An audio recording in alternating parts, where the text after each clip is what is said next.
नमस्कार। जरा कल्पना कीजिए, हमारे देश के झारखंड राज्य के क्षेत्रफल के बराबर भूमि अगर पाकिस्तान के कब्जे में चली जाए, या फिर दूसरे राज्य हरियाणा के क्षेत्रफल के बराबर भूमि चीन के कब्जे में चले जाए। आप कहेंगे ये क्या बेतुकी बात है, बेमानी सी बात है, आज ऐसे कैसा संभव है? हां, आज की परिस्थितियों में यह बात बेमानी बेतुकी हो सकती है, यह संभव नहीं हो सकती, लेकिन एक तरीके से यह सच जरूर है। आज झारखंड का जो क्षेत्रफल है, करीब करीब उतनी ही भूमि पाकिस्तान के अवैध कब्जे में है जो कि भारत की है, और हरियाणा के क्षेत्रफल के बराबर भूमि चीन के कब्जे में है जो कि भारत की है। और यह क्षेत्रफल है, यह जमीन, यह भूमि है जम्मू कश्मीर और लद्दाख की, जो कि पिछले 75 सालों से भारत से अलग है और चीन और पाकिस्तान के अवैध कब्जे में है। 22 फरवरी का वो दिन है जब हम इस संकल्प को याद करते हैं कि ये जो भूमि अवैध कब्जे में चीन और पाकिस्तान की है, इसकी मुक्ति कैसे संभव हो, कैसे इस जमीन को, इस भूमि को मुक्त करके इसको भारत के साथ इसका अधिमिलन किया जाए। अधिमिलन हालांकि हो चुका है, लेकिन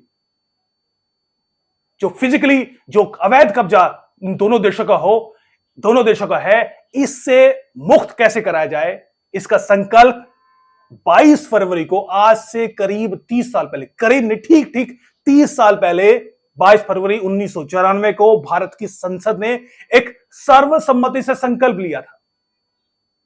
संकल्प क्या था? संकल्प यह था कि 1947 में पाकिस्तान ने जो जम्मू कश्मीर पर हमला किया, उसके बाद एक बड़े भूभाग पर, जम्मू कश्मीर के बड़े भूभाग पर करीब 78,000 वर्ग किलोमीटर की भूमि पर जो अवैध कब्जा किया, वो भारत की भूमि है, वो भारत का अटूट अंग है। पाकिस्तान ने उस भूमि पर अवैध कब्जा कर रखा है और इस अवैध कब्जे को पाकिस्तान को मुक्त करना होगा और ये भूमि भारत को वापस लौटानी होगी।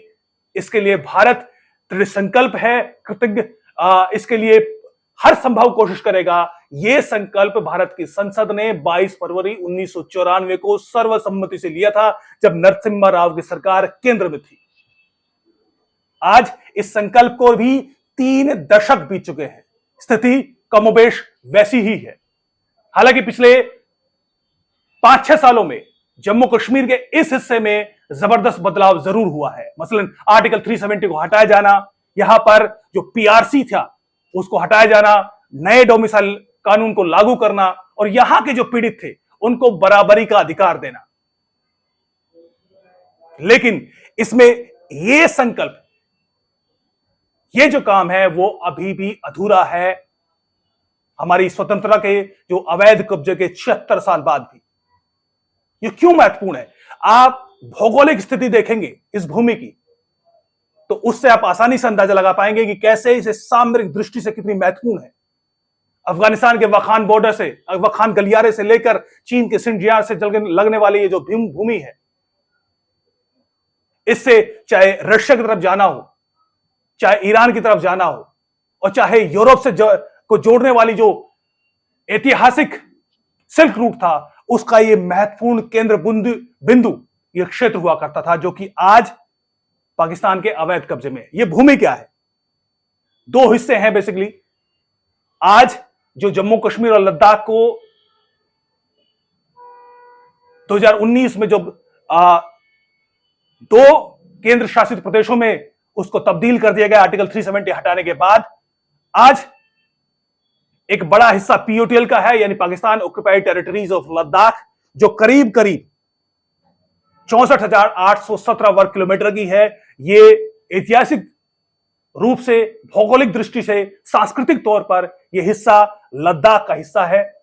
लेकिन जैसे मैंने कहा कि 1947 में पाकिस्तान ने हमला किया जम्मू कश्मीर पर, जब जम्मू कश्मीर के महाराजा अधिमिलन पत्र पर साइन करने वाले थे, भारत के साथ अधिमिलन पत्र पर साइन करने वाले थे, उससे ठीक पहले पाकिस्तान हमला करता है और इसके एक बड़े हिस्से पर कब्जा कर लेता है। करीब 64,817 वर्ग किलोमीटर का हिस्सा ये पीओटीएल का हिस्सा है। इसके अलावा 13,297 वर्ग किलोमीटर का हिस्सा पीओजेके का है, पाकिस्तान ऑक्युपाइड जम्मू कश्मीर का हिस्सा।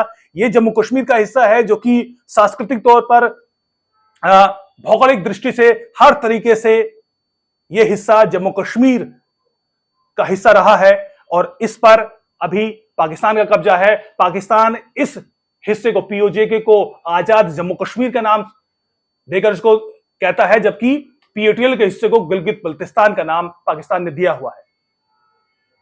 हालांकि जो पाकिस्तान की सुप्रीम कोर्ट है वो भी ये कह चुकी है कि दोनों हिस्से पाकिस्तान के नहीं हैं। पाकिस्तान के संविधान के अनुच्छेद 1 है, उसमें पाकिस्तान के क्षेत्र को परिभाषित किया गया है। उसमें जितने प्रांत है पाकिस्तान के उनको परिभाषित किया गया है, उनमें दोनों ही हिस्से शामिल नहीं हैं। लिहाजा पाकिस्तान किसी भी तरीके से यहां पर कोई मटीरियल चेंज नहीं कर सकता। यह खुद पाकिस्तान का सुप्रीम कोर्ट भी कह चुका है। लेकिन हम जानते हैं कि वहां पर अवैध कब्जा है और जिस कदर बदतर हालात पीओजेके में बने हुए हैं, पीओटीएल में बने हुए हैं, गिलगित बल्तिस्तान में बने हुए हैं, वहां के जो स्थानीय लोग हैं वो पिछले कई दशकों से लगातार आजिज होकर आज बगावत की स्थिति में पहुंचे हुए हैं और लगातार प्रदर्शन इन दोनों ही हिस्सों में लगातार होते रहते हैं।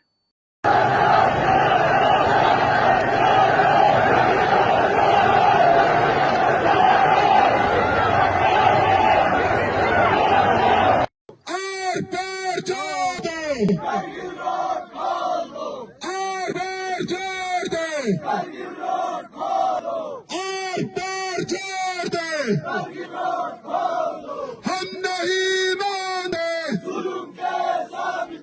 हम नहीं मानते, आन दुश्मन हर दस्तूर, आन दुश्मन हर दस्तूर। गिलगित बल्तिस्तान का हिस्सा बेहद महत्वपूर्ण हिस्सा है सामरिक दृष्टि से भी, और यहां पर खनिज की दृष्टि से अगर हम उस तरीके देखें तो यहां पर करीब करीब 1480 सोने के खदाने हैं, 123 अयस्क खनिज अयस्क यहां पर पाए जाते हैं और उसका दोहन चीन यहां पर कर रहा है। इंफ्रास्ट्रक्चर बनाने के बहाने वो इन तमाम खनिजों का दोहन चीन यहां पर कर रहा है पाकिस्तान की आर्मी के साथ मिलकर, और जो स्थानीय लोग हैं वो इसका लगातार विरोध कर रहे हैं। लगातार रस्साकसी बनी हुई है और लगातार प्रदर्शन में पाकिस्तान गिलगित बल्तिस्तान के जो लोग हैं वो सीधे सीधे भारत की सरकार को यह निमंत्रण दे चुके हैं कि हमें भी जल्द से जल्द इन आक्रांता पाकिस्तानियों से मुक्त कराए। यह स्थिति इस वक्त बनी हुई है और ना सिर्फ जो एलओसी है उसके पार के पीड़ित है, बल्कि करीब करीब 42,000 परिवार है जो कि 1947 में जब पाकिस्तान ने अवैध कब्जा किया था, हिंदू और सिख परिवार पीओजेके से विस्थापित होकर जम्मू कश्मीर और देश के अन्य राज्यों में विस्थापित हुए थे। वो परिवार आज भी हैं, वो आज भी इस आस में है कि एक दिन इस क्षेत्र की मुक्ति होगी और वो अपने परिवारों के साथ वापस अपनी पूर्वजों की, पुरखों की जमीन पर वापस जा सकते हैं। 3 पीढ़ी से ये लोग इंतजार कर रहे हैं। कुल 42,000 परिवार हैं, जिनमें करीब करीब 37,000 परिवार जम्मू कश्मीर में रहते हैं और करीब करीब 5,000 परिवार ऐसे हैं जो कि देश के अन्य राज्यों में रहते हैं, हिमाचल में रहते हैं, हरियाणा में रहते हैं, राजस्थान में रहते हैं, दिल्ली में रहते हैं और भी कई अलग अलग क्षेत्रों में रहते हैं ये। लेकिन ये इनकी बाकायदा पहचान की भी इनकी बनी हुई है। इनको मुआवजा भी भारत की सरकार ने दिया है, लेकिन इनका कहना है कि मुआवजे की दरकार नहीं है। उनकी एक ही आस है, एक ही मांग है कि पीओजेके के क्षेत्र की मुक्ति, जिसका संकल्प आज से 3 दशक पहले भारत की संसद ने लिया था। आज जबकि जम्मू कश्मीर के इस हिस्से में, लद्दाख के इस हिस्से में जबरदस्त बदलाव पिछले 5 सालों में हुए हैं, आज एलओसी के पार जो लोग हैं वो भी इस बात को समझ रहे हैं किस तरीके से यहां पर बिजनेस के साधन हो, चाहे वो इंफ्रास्ट्रक्चर हो, चाहे वो पानी के संसाधन हो, चाहे वो बिजली के संसाधन हो, हर एक दृष्टि से एक जबरदस्त कॉन्ट्रास्ट एलओसी के पार रहने वाले जम्मू कश्मीर और लद्दाख के जो क्षेत्र में रहने वाले लोग हैं वो इसको महसूस भी कर पा रहे हैं और लगातार संदेश दे रहे हैं, सोशल मीडिया के जरिए अपनी बातों को कहते रहते हैं।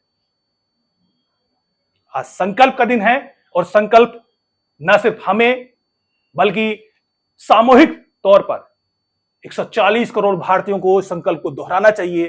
भारत सरकार को पर एक मॉरल प्रेशर बनाना चाहिए कि जल्द से जल्द इस अवैध कब्जा जो पाकिस्तान और चीन का है भारत के क्षेत्र पर, इसको खत्म किया जाए और इस क्षेत्र को मुक्त कराया जाए और जो 42,000 परिवार घर वापसी के इंतजार में हैं, उनकी 3 पीढ़ियों की मांग, उनकी 3 पीढ़ियों का सपना पूरा हो पाए। नमस्कार।